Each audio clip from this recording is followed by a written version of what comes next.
बातमी महत्त्वाची समोर येते आहे। भाजपा आमदारांची दादा गटाच्या पदाधिकाऱ्याला मारहाण करण्यात आलेली आहे। आमदार सुनील कांबळेंकडून जितेंद्र सातव यांना मारहाण करण्यात आली आहे। कांबळेंनी एका पोलीस कर्मचाऱ्याला देखील मारलंय। ससूनमधील उद्घाटन कार्यक्रमादरम्यान हा प्रकार घडलाय। दरम्यान या मारहाणीच्या घटनेनंतर उद्धव गटाच्या उपनेत्या सुषमा अंधारे यांनी सुनील कांबळेंवर जोरदार हल्लाबोल केलाय।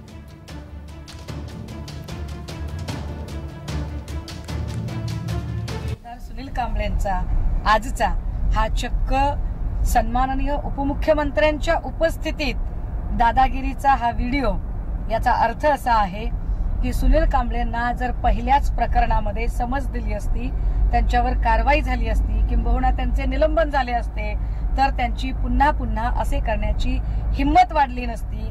मात्र जर आमदार भाजपचा असेल तर भाजपा अशा आमदारांचे किंवा अशा कुठल्याच लोकप्रतिनिधींचे कधीही निलंबन करत नाही। तर या संदर्भात अधिक माहिती देत आहेत आमचे प्रतिनिधी अजिंक्य धायगुडे। अजिंक्य, आमदार सुनील कांबळे यांच्याकडून जितेंद्र सातव यांना मारहाण करण्यात आलेली आहे। एका पोलीस कर्मचाऱ्याला देखील त्यांनी मारहाण केली। या संदर्भात अधिक माहिती।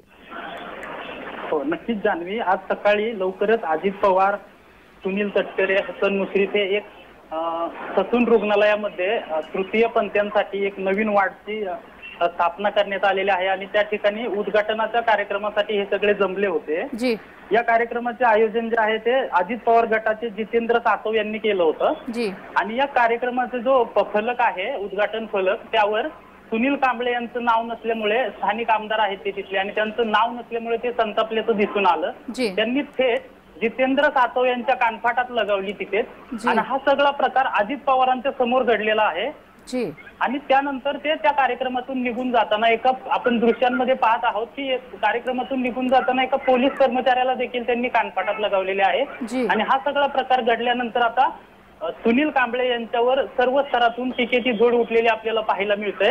आपण याबाबत जय महाराष्ट्रने जितेंद्र सातव यांच्याशी संपर्क साधला असता त्यांनी यावर प्रतिक्रिया देणं टाळलेलं आहे। त्यांनी याबद्दल अजित पवारांची चर्चा करून माध्यमांना प्रतिक्रिया देणार आहे असं आपल्याला अधिक माहिती त्यांनी दिलेली आहे। परंतु हा अत्यंत धक्कादायक प्रकार आहे की अजित पवारांसमोर अजित पवार गटाच्या वैद्यकीय मदत कक्षाच्या अध्यक्षाला, प्रमुखाला मारहाण झालेली आहे। जी, अजिंक्य, मात्र यांच्यावर आता कशा पद्धतीने कारवाई करण्यात येणार आहे? आता अजून तरी काही कारवाई झालेली नाहीये, परंतु पोलीस याबाबत गुन्हा दाखल करून घेण्यात येणार असल्याची माहिती आपल्याला समजते।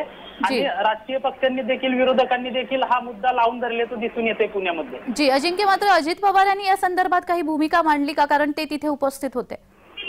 अजूनही अजित पवारांची काही याच्यावर प्रतिक्रिया आलेली नाही आणि जितेंद्र सातव देखील सांगत आहेत की अजित पवारांशी बोलून यावर मी प्रतिक्रिया देईन। अजित पवारांशी बोलल्याशिवाय मी काही यावर बोलू शकत नाही, परंतु त्यांच्याशी आपण संपर्क साधला ते अतिशय नाराज असल्याचे दिसून आले। जी, धन्यवाद अजिंक्य, तुम्ही दिलेल्या माहितीसाठी।